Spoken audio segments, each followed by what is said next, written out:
de Antigua y Barbuda.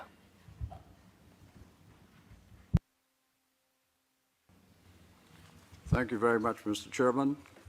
May I first greet the distinguished Foreign Minister of Guatemala.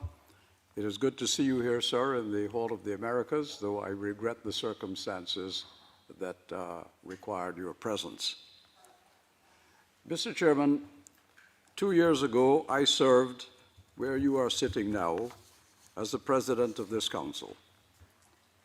At that time, I proposed that we authorize the then Secretary General to accompany Guatemala's 2023 elections under the Inter-American Democratic Charter. The government of Guatemala agreed. That joint decision made the OAS a partner for democracy at a very difficult hour. Under that mandate, I traveled to Guatemala twice. In December 2023, I met President Gamate, the Constitutional Court, the Supreme Electoral Tribunal, and President-elect Bernardo Arevalo. The government gave written consent under Article 18 of the Charter for the OAS to remain engaged. In January 2024, I returned with 4 ambassadorial colleagues, the ambassadors of Brazil, the ambassador of Mexico, and the ambassador of El Salvador. All 3 of them are here today. We went to witness the peaceful transfer of power to President Arevalo and Vice President Karen Herrera. That transfer was certified by the Supreme Electoral Tribunal, endorsed by the Constitutional Court, and welcomed across the hemisphere. At that time, the Constitutional Court said 3 very simple things.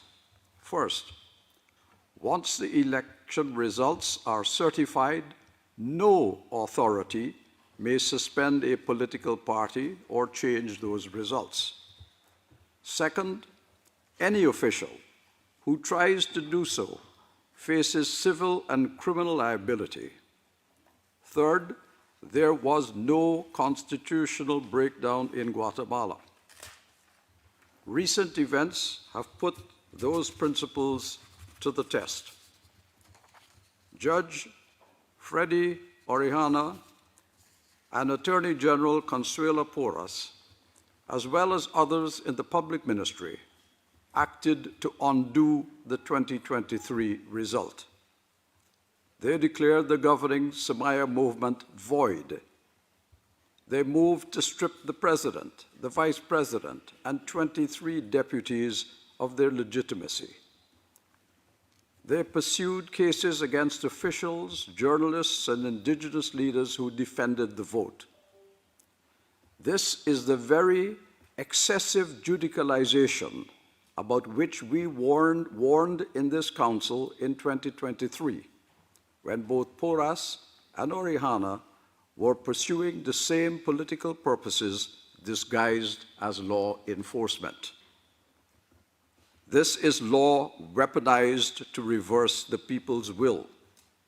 It is lawfare.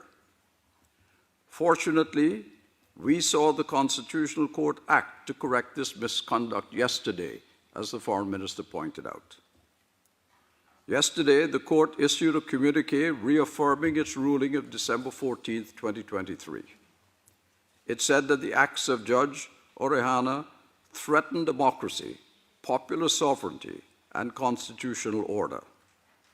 It declared his resolutions void and without legal effect, including the supposed nullification of Semilla.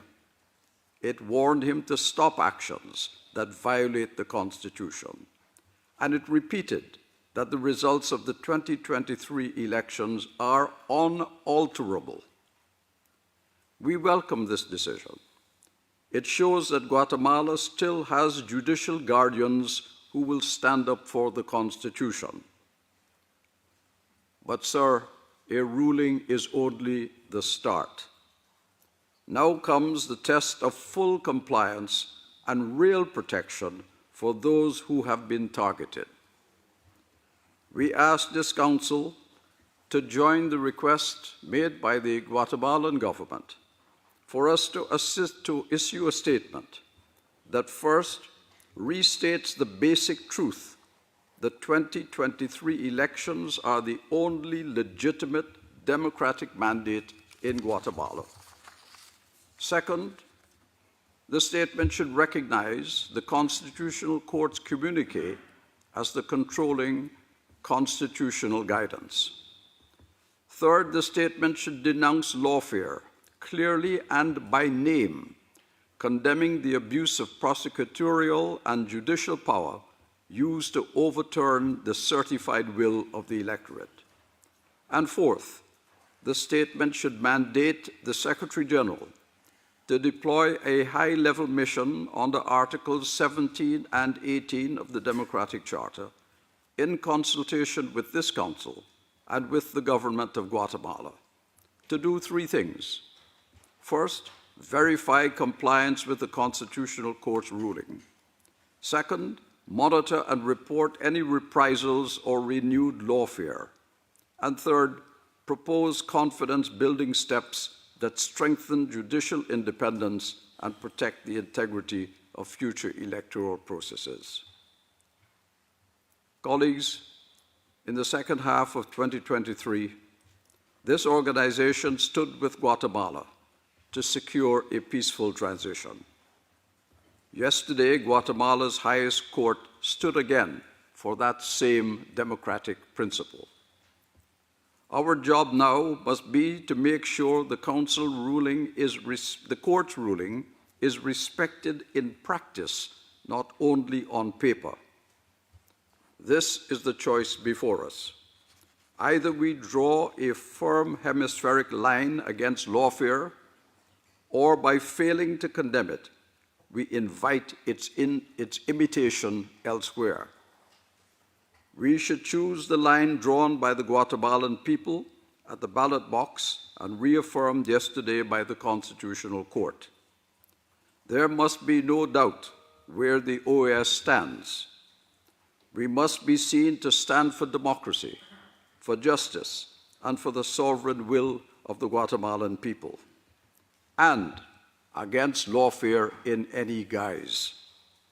Thank you very much, Mr. Chairman.